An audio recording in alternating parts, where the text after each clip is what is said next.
udo dịrị unu Igbo ndị ọma na-ege ntị nke onye chiri ya zelu onye unu anụ ya bụ kemikal.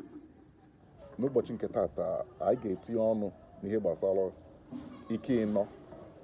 ike na-anọ ya wụze Chukwu okorobịa ma ji achọ ụwa. Ịma maka na ọtụtụ ndị Igbo chọrọ ibi ndụ ka ndị ọcha, mee ka ndị ọcha, sụọ asụsụ ndị ọcha. Owezi o chetere ine anya n'ala ịchọpụta ka ndị be anyị si bie mgbe gboo. Ịma na histri anyị bụ ndị Igbo ezoro ezo. Ihe bido kọwara anyị from 1960s gbagotere from independent era down to this moment. Ọ ha na-akọrọ anyị na school, na-ekuzi anyị na school. Anakọta agwa gị na 18th centuries na ihe kaba anyị dị, ihe ndị be anyị na-eme. Anakọta agwa gị na 12th centuries kaba anyị dị, ihe ndị be anyị na-eme, ka anyị si ebi. Pictures anyị na ha sechara ọ dị be ha. Ị gatara museums n'Europe n'afịa, ị na-ahụrụ sị ụta kaba anyị dị, ndị ada agbata ya netem. Ọ kesịsị anyị Igbo amara ebe anyị si bịa. I prove ha wrong na ime ebe anyị si bịa. Asịkwaza na Igbo afụrụ onwe ha n'anya. I prove ha wrong na Igbo fụrụ onwe ha n'anya. Nke na-abụzi na Igbo enweghị ike unite. Na ya bụ ka ha jizi aga na Igbo never unite. Gịnị na Igbo enweghị ike iwere nwa na Igbo agaghị unite. Asị ka ha na-asị kakwa ezigbo asị okpukpe asị because Igbo unite chago maka oge ahụ anyị kara aga ruo ka ọ ga-esi mee ka agbụ ya bụ na yarị. So na ha ga-eti ọna taa bụ ike na-anọ ya wee eze Chukwu okorobịa ọma ji achọ ụwa. Ọ dị ike na-anọ a kọmpara ihe niile o kere eke, and o reflect na ndụ na asụsụ Igbo na omenala Igbo.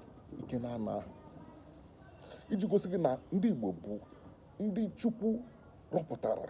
Anyị bụ ụmụ Chineke eziokwu, hapụkwa ihe ndị a dechara na Baịbụl, ndị ọcha dechara na Baịbụl. Ndị riri ụmụ Chineke nọ n'ụwa na-akpa agwa ka ụmụ Chineke bụ ndị Igbo. Ndị Igbo fụrụ mmadụ ibe ha n'anya. Ndị Igbo ndị ọbịa bịaba anyị na-emegbu ha, a na-enye ihe ọbụla ha chọrọ. Mana ịgazi ebe ndị ọzọ ka setiriti ndị ọbịa ọkwa ndị a dịrị anyị na Baịbụl gị fụ mmadụ ibe gị n'aka esi fụ onwe gị. Ọkwa ndị a dị gị na Baịbụl ife onye ihe na-esiri ike gị na-agbata ya jee fụma na prison decha ihe ọtọcha ọtọ na ntị. Bet ịgazi abịa ha da praktis ihe anyị na ha dere anyị na Baịbụl igosi na ọ gbasara ha. So nwanne ike na-anọ abụ ọya bụ siri ihe niile ekere eke. Nke izizi bụ ikuku, mmiri, ọkụ na ala. Ikuku, mmiri, ọkụ na ala. Ọ ike a bụ ike base ya wee Chukwu ji achọ ụwa niile.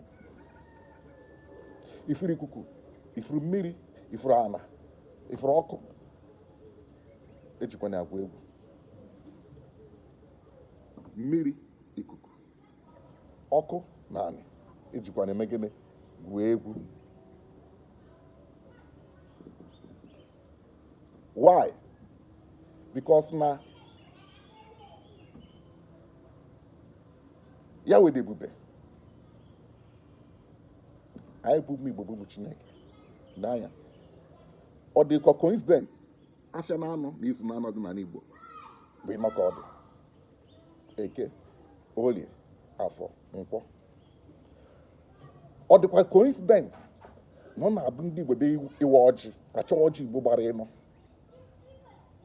Ọ coincident we kisi ghọta the connection there. Abịa ịgụ ọjị na-asị chọwa ọjị gbara ịnọ. Ndị Igbo ji eme omenala, ndị Igbo ji agụ ọfọ. And o nwekwara ihe dịka ọwa, wee anwụ, wee urukpu, wee kpakpando. One ka ọ dịkwa ịnọ.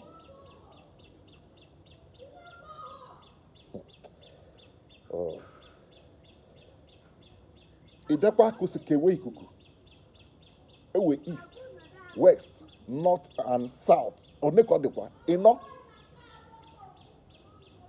Ya bụ ọwụwa anyanwụ, ọdịda anyanwụ, kekwa nke ọzọ n'ebe ugwu na ndịda. N'ebe ugwu bụ north, na ndịda bụ south n'asụsụ Igbo. So these are the things niile ndị Igbo na-ehere anya ebe anyị chọrọ ịdị ka ndị ọcha, ebe anyị chọrọ ibi ka ndị ọcha. Forget ya na ị gaghị ebinwu ka onye ọzọ, bie ka Chukwu si kee gị, mee omenala gị, na-asụ asụsụ gị wee nọ. Ọ ya bụ identity, ọ ya bụ ihe niile ị nwere. Asụsụ gị na omenala gị ekwene ka aghọgbuo gị. Asụsụ gị na omenala gị very very important, and that is why onye ọbụla mara ife ejiri egwu egwu. Ọkwa ifuru onye ọbụla da asụ asụsụ ya, nwanne eriri onye ahụ eri o.